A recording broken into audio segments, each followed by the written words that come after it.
आलस्य का अंत। गांव के किनारे एक छोटे से घर में रघु नाम का एक युवक रहता था। रघु की सबसे बड़ी पहचान उसकी आलस्य थी। वह न तो समय पर उठता था, न काम करता था और न ही किसी जिम्मेदारी को निभाने में रुचि दिखाता था। उसका दिन अक्सर बिस्तर पर लेटे लेटे सपने देखने में गुजरता था। रघु के पिता श्यामलाल गांव में एक सम्मानित किसान थे। उन्होंने अपनी मेहनत से परिवार के लिए एक छोटा सा खेत बनाया था, लेकिन रघु ने कभी खेत की ओर ध्यान नहीं दिया। श्यामलाल को हमेशा चिंता रहती थी कि उनके बाद खेत कौन संभालेगा। एक दिन गांव में एक ज्ञानी संत आए। गांव के लोग उनकी बातें सुनने के लिए इकट्ठा हुए। संत ने कहा, आलस्य इंसान का सबसे बड़ा दुश्मन है। जो व्यक्ति आलसी है वह कभी जीवन में कुछ हासिल नहीं कर सकता, लेकिन मेहनत करने वाला व्यक्ति पहाड़ों को भी हिला सकता है। रघु को भी संत की बातों का पता चला, लेकिन उसने इसे गंभीरता से नहीं लिया। उसने सोचा, मेरे पास तो सब कुछ है, मैं क्यों मेहनत करूं?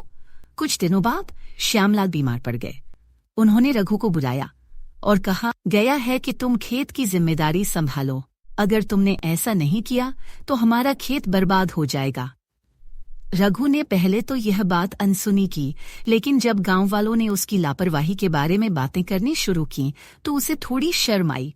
उसने तय किया कि वह खेत में काम करने जाएगा, लेकिन उसने मन ही मन सोचा, मैं बस दिखावा करूंगा और जैसे ही पिताजी ठीक होंगे फिर से आराम करूंगा। खेत में काम करना उसके लिए आसान नहीं था। वह जल्दी थक जाता और आधे दिन में ही घर लौट आता। उसकी यह हालत देखकर श्यामलाल ने उसे एक कहानी सुनाई। एक बार एक राजा को अपनी जनता के आलस्य की वजह से परेशानी हो रही थी। उसने एक बड़ा पत्थर सड़क पर रखवा दिया और देखा कि कौन उसे हटाएगा। सभी लोग पत्थर को देखकर बचकर निकल जाते, लेकिन एक किसान ने उस पत्थर को हटाने की ठानी। जब उसने पत्थर हटाया तो उसके नीचे एक संदूक मिला, जिसमें सोने के सिक्के और एक संदेश लिखा था, जो मेहनत करता है वही इनाम पाता है। श्यामलाल ने कहा, अगर तुम मेहनत करोगे तो तुम्हारे जीवन में भी यही होगा। रघु ने इस बात को गहराई से सोचा।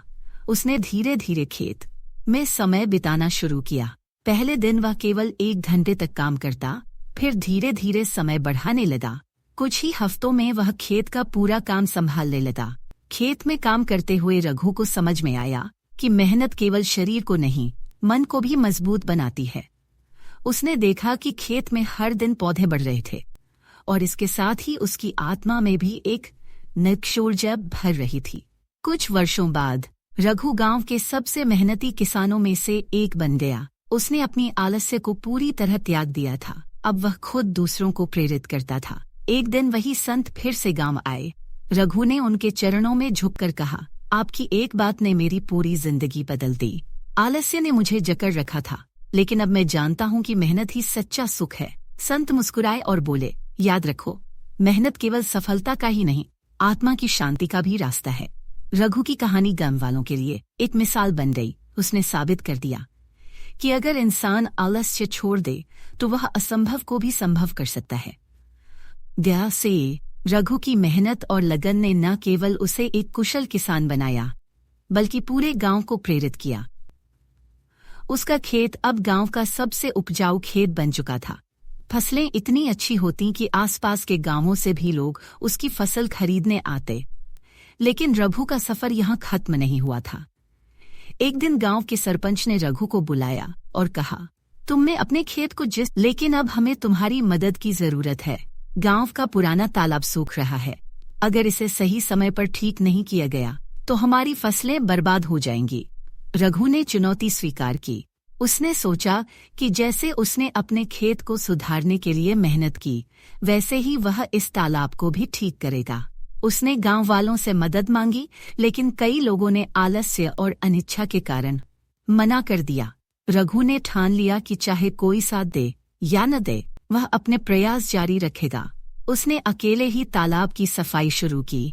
धीरे धीरे उसकी मेहनत को देखकर कुछ युवा जुड़ने लगे। फिर महिलाएं और बुजुर्ग भी मदद करने आए। पूरा गांव एकजुट हो गया।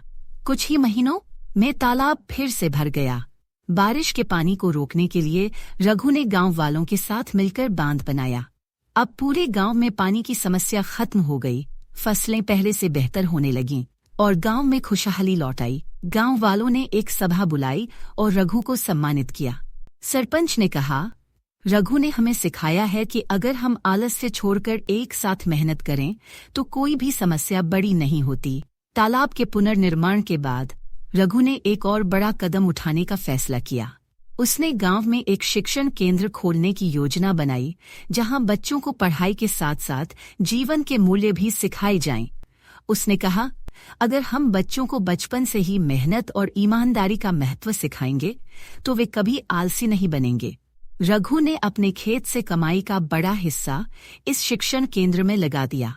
उसके प्रयासों से शिक्षण केंद्र शुरू हुआ और गांव के बच्चों को पढ़ाई का मौका मिला। गांव में अब हर व्यक्ति रघु से प्रेरणा लेता था। जो लोग पहले आलसी थे वे भी अब मेहनत करने लगे। रघु ने दिखा दिया कि सिर्फ अपने लिए मेहनत करना ही नहीं बल्कि दूसरों की मदद करना भी उतना ही जरूरी है।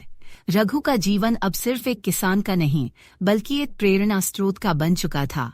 उसके आलस्य का अंत न केवल उसकी खुद की जिंदगी बदलने वाला साबित हुआ बल्कि पूरे गांव के लिए क्रांति लेकर आया।